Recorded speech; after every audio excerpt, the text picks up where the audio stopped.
Olá, você que nos assiste aqui pela TV Legislativa, está começando mais uma edição do TVL Comunidade. Convidei para participar do programa de hoje o professor Marcos da Silva, diretor da Escola Barão, vice-coordenador do Núcleo de Educação da CIB.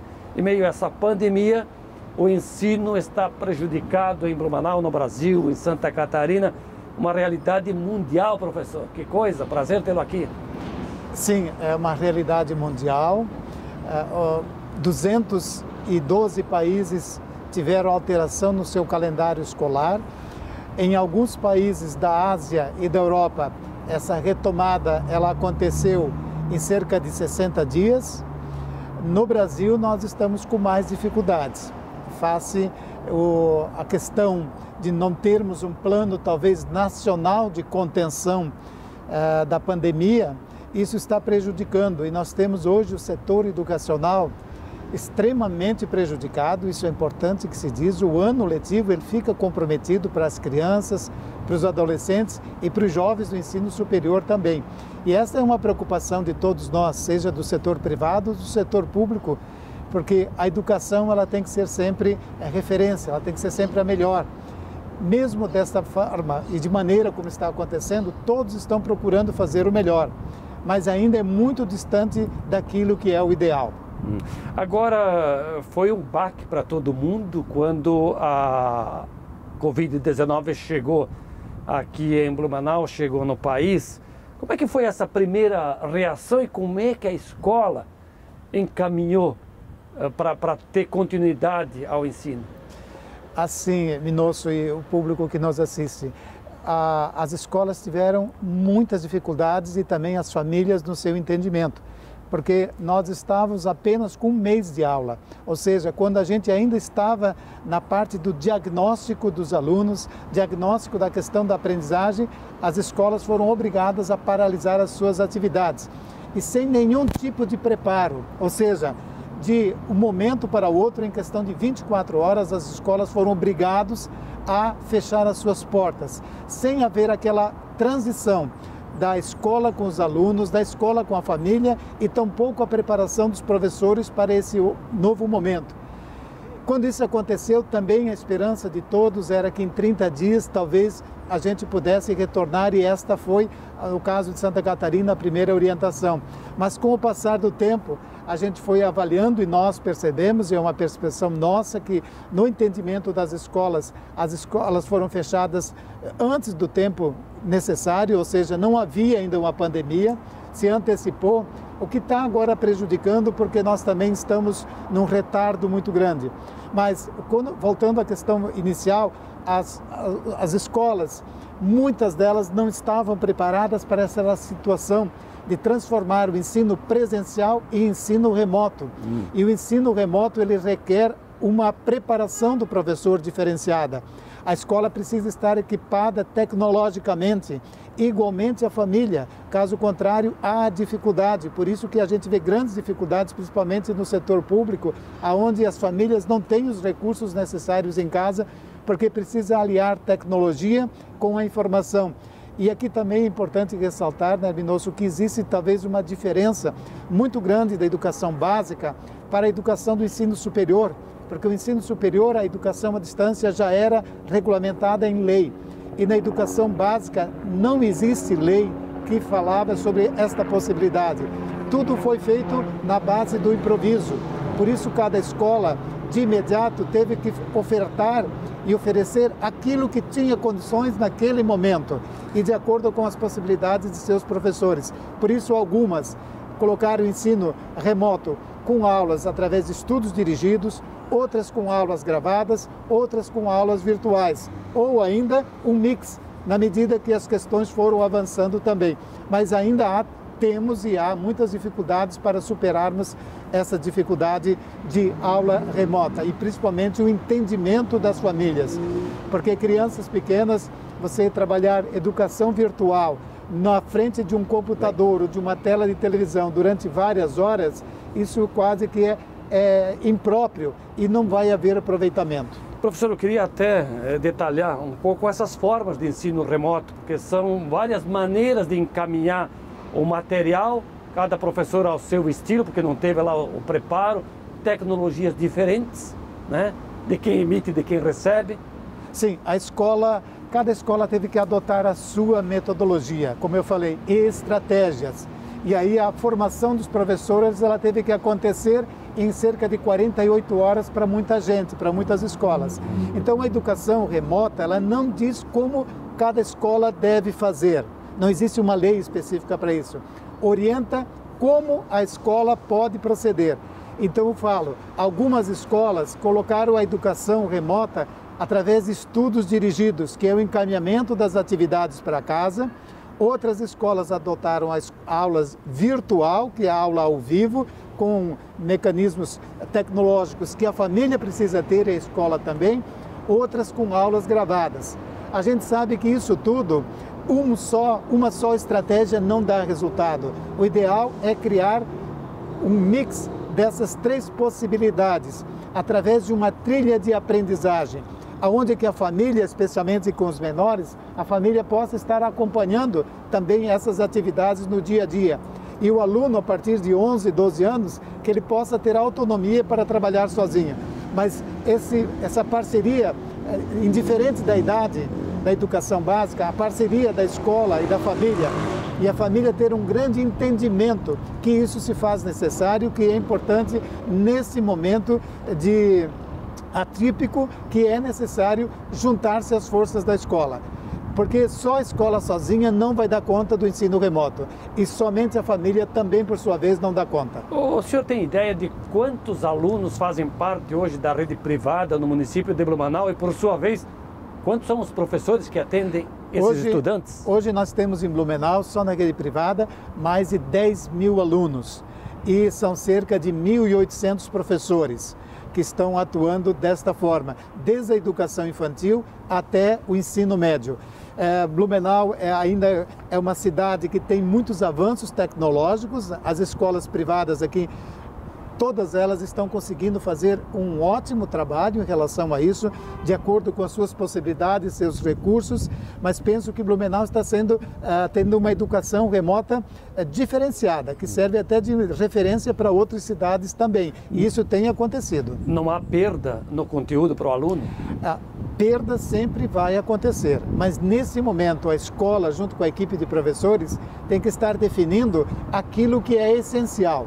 Agora, como em qualquer atividade econômica se fala em recuperação de 6 a 10 anos. A educação também há um tempo necessário.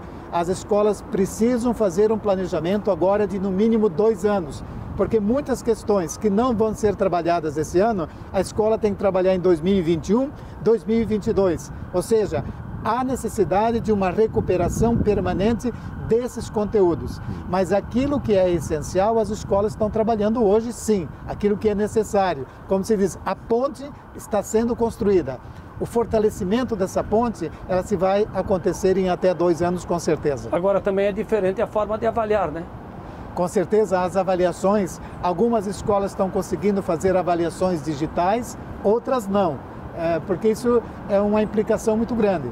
Mas a forma de avaliar como um todo hoje muda completamente. Então hoje você falar em crianças que estão aprendendo muito e aquelas que estão aprendendo pouco, não dá para aplicar a mesma avaliação. Hoje você vai ter que fazer avaliações quase que individualizadas, tirando aquelas dos conteúdos essenciais, que são avaliações genéricas, as demais você tem que avaliar através do diagnóstico de cada aluno, desde a educação infantil até o ensino médio. Agora, professor, em relação a essa situação, que é complicada, como dissemos, do ponto de vista de saúde, do ponto de vista econômico, a improvisação no que diz respeito ao conteúdo que é passado aos estudantes, eu te pergunto, muitos pais já desistiram de ter seus alunos na escola particular por conta disso tudo?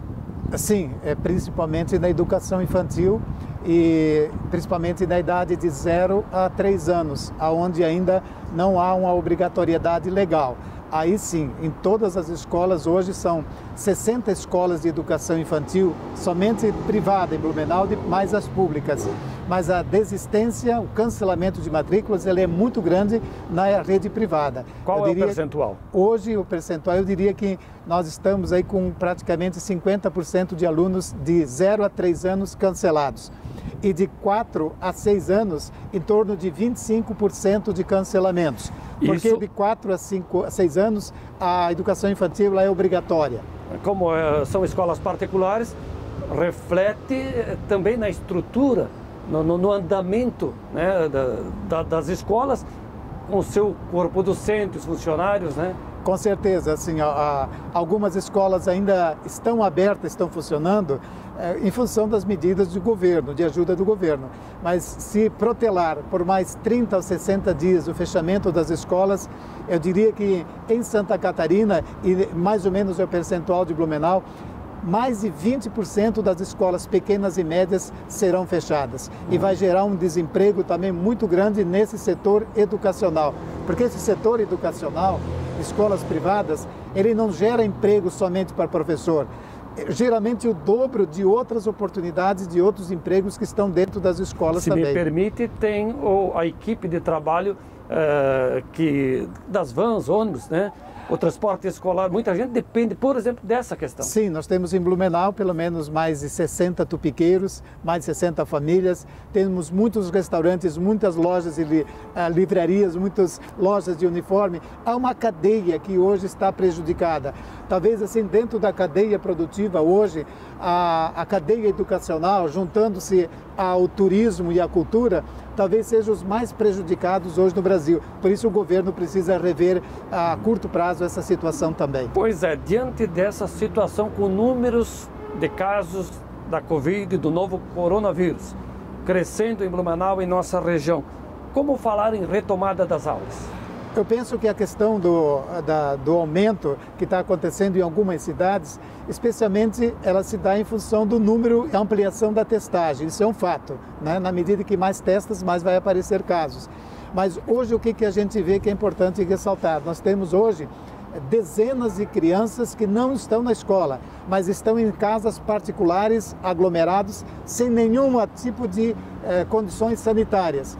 Hoje, eu vou dizer, principalmente as escolas privadas, essas mais de 60 escolas privadas, elas estão em condições e preparadas porque todas elas desenvolveram um plano sanitário. E o plano sanitário, ele é acompanhado, ele é fiscalizado pelos órgãos públicos. É mais ter a certeza de que a criança está ali sendo cuidada e fiscalizada do que, às vezes, em casas privadas, onde não há nenhum acompanhamento e nenhuma condição sanitária. Professor, muito obrigado por estar conosco aqui, passar essas informações, essa realidade que vivem as escolas num todo, sejam elas particulares, que é o caso que o senhor se referiu agora, ou o caso das escolas também públicas. Obrigado pela oportunidade e a gente espera que no máximo no dia 3 de agosto a gente possa estar retomando as atividades presenciais com todas as crianças. Muito obrigado. Marcos da Silva, diretor da Escola Barão e vice-presidente do Núcleo de Educação Básica da ACIB. Nós vamos a um breve intervalo, fique ligado porque logo, na sequência do TVL Comunidade, vamos falar de cultura. Até já.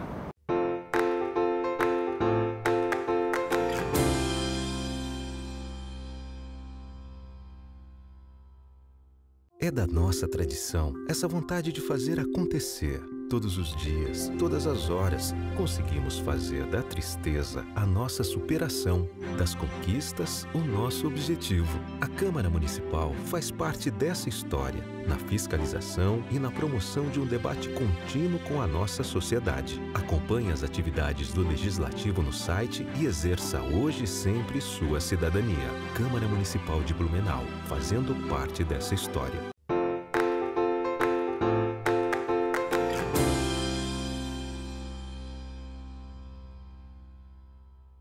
Estamos de volta na sequência do TVL Comunidade. Agora está aqui comigo Rodrigo Ramos. Ele é secretário de Cultura, Relações Institucionais do município de Blumenau, para falar sobre essa área, também não diferente das outras, contabilizando prejuízos e impedindo ações artísticas por conta dessa realidade que estamos vivendo aí. Eu te pergunto, Rodrigo, primeiro te agradeço por aceitar o nosso convite e estar aqui conosco, mas como é que a Secretaria de Cultura lida diante desses novos fatos e realidade?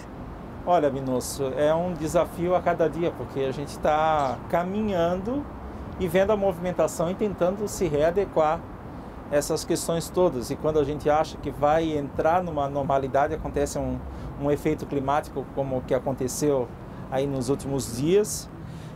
Tem sido muito desafiador, não só enquanto secretaria, mas como cidade, como movimentação cultural nacional e internacional. Os espaços foram os primeiros a serem fechados, essas readequações vão acontecendo gradualmente, a gente vai ter que testar, e muitas das ações culturais só acontecem com a presença do público. Ou quando até então não aconteciam, agora precisam acontecer nos encontros virtuais.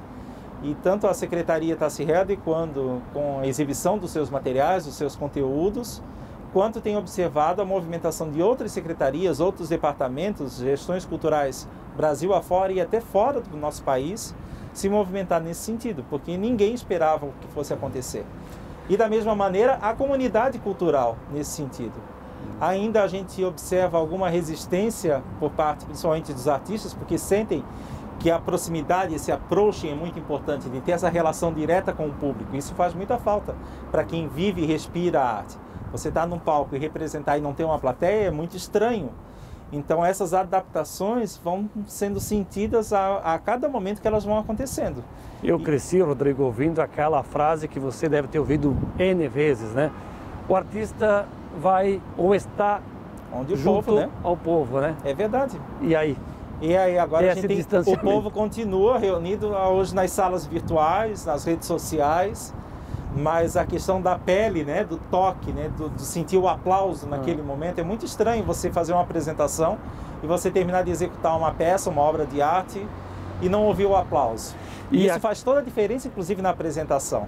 Né? E em Blumenau, são muitos os artistas, muitas ações que acontecem, eventos culturais suspensos, né? Sim, nós tivemos o calendário, vou usar o exemplo da própria secretaria, ele foi praticamente cancelado.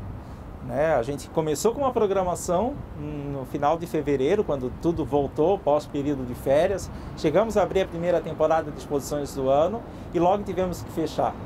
É uma dor muito grande ver um espaço cultural não circulando as pessoas, quando ele é aberto para a comunidade, ver os museus fechados, sem a movimentação das crianças, dos idosos, dos visitantes, dos turistas, e estar numa praça como essa, praticamente vazia, quando aqui é uma das paradas principais de turistas e de pessoas que normalmente descansam aqui, vêm aproveitar o museu. É muito triste, no fundo, sentir tudo isso, mas a gente precisa se reinventar e recriar. Por falar em museus, são muitos na cidade de Blumenau, por exemplo, o Museu de Hábitos e Costumes passa por uma reforma no prédio. Sim.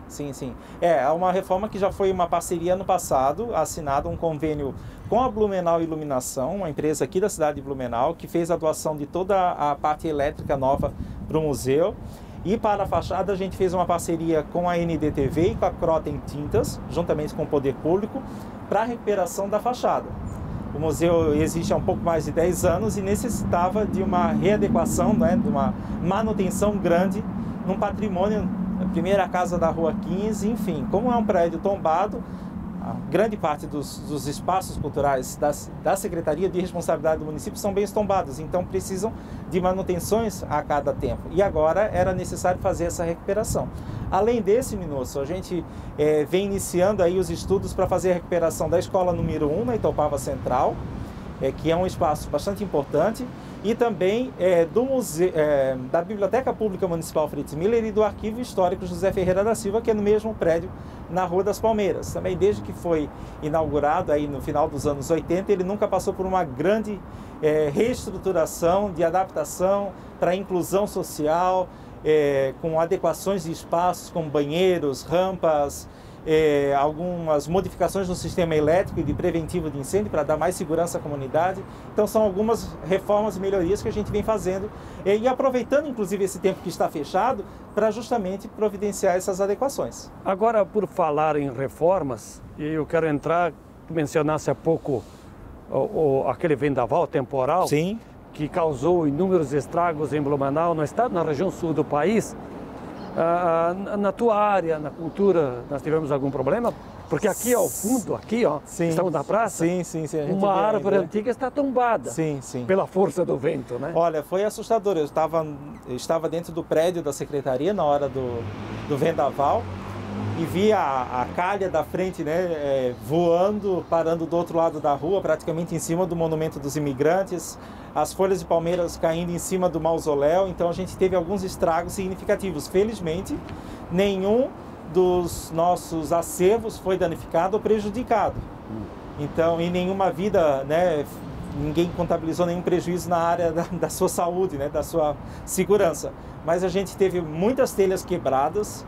Nós tivemos algumas árvores que caíram, duas delas, uma em parte na varanda do Museu da Família Colonial, então a estrutura agora vai ter que ser recuperada. Em cima do mausoléu a gente teve diversas telhas quebradas, nós tivemos um poste que também caiu dentro do pátio, então isso tudo gera custos, né, que a gente nem estava orçado e que agora vai ter que se readaptar, se readequar. Por sorte esses espaços estão fechados, então de uma certa maneira facilitou a recuperação. Rapidamente a gente se mobilizou, né, e todo já no outro dia, como é um coração do blumenauense que já está acostumado com esse tipo de situação, acho que as enchentes são as maiores lições disso que a gente aprende, né? Então, no outro dia, rapidamente, ainda do mesmo, na noite da terça-feira, a gente já começou a fazer a avaliação e na quarta de manhã já começamos a fazer a limpeza e a contabilizar esses prejuízos. A árvore que caiu lá no cemitério, sobre o túmulo do Fritz Miller, causou algum dano ou não? Então, o cemitério luterano é de responsabilidade da comunidade luterana do centro, mas também foi uma tristeza o que aconteceu naquele patrimônio, porque a gente tem que entender o espaço cemiterial como um espaço de não só de memória, aquelas pessoas que estão ali sepultadas, mas como um espaço de visitação, de contemplação, como figuração de obras de arte, enfim, tem todo um aspecto histórico, social e cultural num espaço cemiterial. E é de responsabilidade da Secretaria a manutenção, juntamente com o Rotary Club Fritz Miller, a manutenção do jazigo da família do Fritz Miller. E na terça-feira, quando tombaram as árvores, as diversas árvores tombaram dentro do cemitério, duas, se eu não me engano, caíram por sobre o túmulo do Fritz. Então ficou uma grande incógnita por 2 dias do que será que teria acontecido ali. Felizmente, o túmulo ficou praticamente todo preservado e a gente vai conseguir agora, assim que a quadra 1 for liberada da manutenção, né, tiver toda já liberada, a gente vai conseguir fazer a manutenção, lavar, recuperar com pintura e a grama nova, enfim, dar condições para a visitação àquele espaço. Mas foi um grande susto. Secretário, voltando à questão das ações culturais, enfim, o que Blumenau oferece, né, para a sua gente e para os turistas, costumeiramente, agora com algumas restrições, o que de fato pode ser visto nesse período de pandemia? O que está liberado? Então, a Secretaria disponibilizou nos seus meios de comunicação, nas suas redes sociais, visitas virtuais dos seus espaços museológicos. Nós temos feito contações de histórias com o serviço que a gente fazia antes nas escolas. Através de uma parceria com a Secretaria de Educação, nós temos feito oficina de formação, encaminhamento de muitos materiais para acompanhamento pedagógico, porque as escolas vinham visitar os nossos espaços. Então, para que isso continuasse, a gente tem produzido esse conteúdo, tem feito essa estimulação, juntamente uma parceria com o Conselho Municipal de Política Cultural. Nós fizemos um mapeamento e conseguimos mensurar até o final do ano um prejuízo de aproximadamente 13 milhões de reais, que é bastante significativo. Alguns eventos não vão poder ser recuperados, outros vão ter que ser transferidos assim que o público puder retornar às suas salas de apresentações, seus espaços culturais. Nós fizemos o pagamento agora do prêmio Herbert Hollitz. A Prefeitura já assumiu o compromisso da abertura do próximo prêmio para o final do ano. Juntamente com o Conselho, temos estudado aí a possibilidade da abertura de um edital emergencial. E a gente tem feito uma sensibilização com outras redes, outros equipamentos, outros espaços, outros coletivos culturais para a mobilização dessa vida virtual que nos chama agora nesse momento a ser seguida.